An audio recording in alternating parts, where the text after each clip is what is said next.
올해도 어김없이 10월에 청소년 상담사 시험이 있는데요. 기출문제를 푼다든가 대체로 잘들 준비도 하시는데 생각보다 잘못 준비하는 방식들이 많이 있더라고요. 그래서 오늘은 청소년 상담사 시험의 주된 특징과 그걸 바탕으로 어떻게 준비하면 좋은지 꿀팁에 대한 이야기를 한번 해보려고 합니다. 그럼 오늘 영상 시작합니다. 안녕하세요. 청소년 상담사 송광민입니다. 오늘은 청소년 상담사 시험 준비 꿀팁 5가지에 대한 얘기를 해보려고 합니다. 우선은 청소년 상담사 시험의 특징을 설명드리면 가장 중요한 첫 번째 특징은 기출문제가 반복해서 나오지 않는다는 겁니다. 다른 국가고시, 특히나 필답 시험을 기본으로 하는 시험들은 대체로 10년이나 5년치의 시험을 분석해보면 나왔던 문제들이 계속 반복해서 나오는 경향을 보입니다. 시험에 따라 조금씩 달라질 수는 있지만 기본적으로 10개년도 문제를 살펴보면 대체로 40% 이상이 동일한 문제가 반복돼서 나오는데요. 청소년 상담사 시험 문제는 현재 6년도치 7회분의 문제가 나와 있는데 이 문제집을 모두 본다 하더라도 실제로 반복되는 문제는 매해 한두 문제 정도씩 밖에 되지 않아요. 그렇다 보니까 다른 국가시험과 다르게 1타 강사라던가 한 권으로 끝내기, 이게 절대 불가능한 과목입니다. 청소년 상담사 시험의 두 번째 특징은 문제가 기본적으로 쉬운데 범위가 상당히 넓습니다. 청소년 상담사가 합격률이 25%에서 30% 내외다 보니까 시험이 굉장히 어렵다라는 인식이 있는데요. 이 부분은 조금 오해가 있고요. 시험 문제 자체는 굉장히 쉬운데 다만 범위가 우리의 상상을 초월할 만큼 굉장히 넓습니다. 이거는 지엽적인 문제랑은 좀 다른 문제예요. 예를 들어서 우리가 상담이론이라는 과목을 쳤을 때 우리가 1세대 이론으로 하는 정신분석부터 해결중심 이런 내용까지 대체 10개 내외의 이론들 당연히 시험 문제로 출제가 되겠죠. 이것뿐만이 아니라 3세대 행동치료 기법들, 액트, DBT, MBCT 이런 핫한 이론들 뿐만 아니라 MVC, 비폭력 대화, 동기 강화 상담 할 것 없이 청소년 상담에서 유용하게 쓰고 있는 상담 이론 기법들이 다수가 출연을 하고요. 이것뿐만 아니라 청소년 상담사 시험이다 보니까 청소년 내담자들의 특징, 청소년 기본법, 청소년 상담기관의 특징들을 아우르는 정말 많은 분야의 내용의 문제가 나와요. 근데 이게 또 지엽적이진 않아요. 왜냐하면 청소년 상담사로 일하다 보면 굉장히 중요한 부분이거든요. 대신에 다행스러운 건 문제 자체는 쉽게 나오는 경향이 있습니다. 만약에 시험 문제로 수용 전염 치료에 대한 문제가 나왔다고 가정했을 때 내가 수용 전염 치료에 대한 내용을 대략적으로만 기억하고 있더라도 시험 문제를 푸는 데는 많이 어렵지 않아요. 그래서 생각보다 상담이론, 특히나 1세대 이론들이 나와 있는 부분에서는 고득점을 받을 수밖에 없는 게 우리한테 익숙한 내용들이 많이 나오기 때문입니다. 그래서 정리하면 시험은 굉장히 쉬운데 다만 범위가 광활하게 넓다. 이게 청소년 상담사 시험의 두 번째 특징이라고 보시면 될 것 같고요. 마지막 세 번째 청소년 상담사 시험의 특징은 객관식이고 오지선다입니다. 그렇기 때문에 쉽게 생각해서 모든 문제는 맞출 가능성이 최소 25% 이상이고 내가 확실히 안다라고 하면 99%까지, 그렇기 때문에 맞출 확률은 25%에서 99% 사이다, 이렇게 보시면 될 것 같습니다. 제가 생각했을 때 청소년 상담사 시험의 주된 특징은 이 세 가지라고 생각을 하고요. 이걸 바탕으로 시험을 어떻게 준비하면 좋은가, 이것에 대한 얘기를 말씀드리면 가장 중요한 첫 번째는 요약본을 자세히 보기보다는 여러 책을 간단히 보는 게 중요합니다. 우리가 시험을 1년 앞둔 상황에서 굉장히 자신이 없고 어렵다라고 느끼기 때문에 우리가 소위 수험서라는 것을 사서 요약된 책을 보게 되는데 이것은 정말 최악의 공부 방법입니다.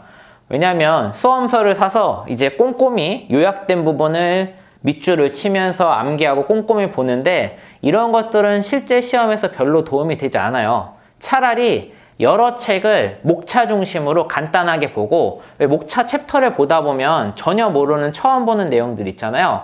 이런 것들을 실제 책을 펼쳐서 내용을 이해하려고 노력하고 대신에 외울 필요는 없습니다. 그러니까 적거나 이럴 필요 없어요. 이런 식으로 최대한 이론별로 다양한 책들을 많이 보는 것이 오히려 합격에는 더 도움이 됩니다. 왜냐하면 아까 제가 청소년 상담의 시험 특징을 얘기했을 때 문제 자체는 쉽지만 범위가 넓다고 했잖아요. 그래서 달달달 외우기보다는 여러 책을 가볍게 보는 게 정말 도움이 된다고 생각을 하고, 이 부분을 사람들이 잘 안 하기 때문에 생각보다 합격률이 낮다라고 저는 믿습니다. 두 번째 꿀팁은 바로 변별력 있는 내용에 집중을 하셔야 됩니다. 청소년 상담사 시험에 반복해서 나오는 굉장히 중요한 내용들이 있는데 이 중에서도 변별력이 있는 것과 없는 것이 있어요. 예를 들면 뭐 청소년 내담자의 특징, 이런 것들은 생각보다 우리가 특별히 공부를 하지 않더라도 맞추기가 어렵지가 않아요. 왜냐면 우리가 청소년 내담자의 특징을 필기고사를 낸다고 했을 때 나중에 항의가 안 들어올 만큼 깔끔하게 답이 나와야 될 거 아닙니까? 그러다 보니까 출제위원들도 어렵게 낼 수가 없어요, 이 부분은. 근데 예를 들어서 뭐 REBT 이론의 ABC 모델에서 C가 뭐냐, 이런 것들은 논란의 여지가 없죠. 이런 것들은 내가 알고 있으면 쉽게 풀고 모르면 손도 못 대고.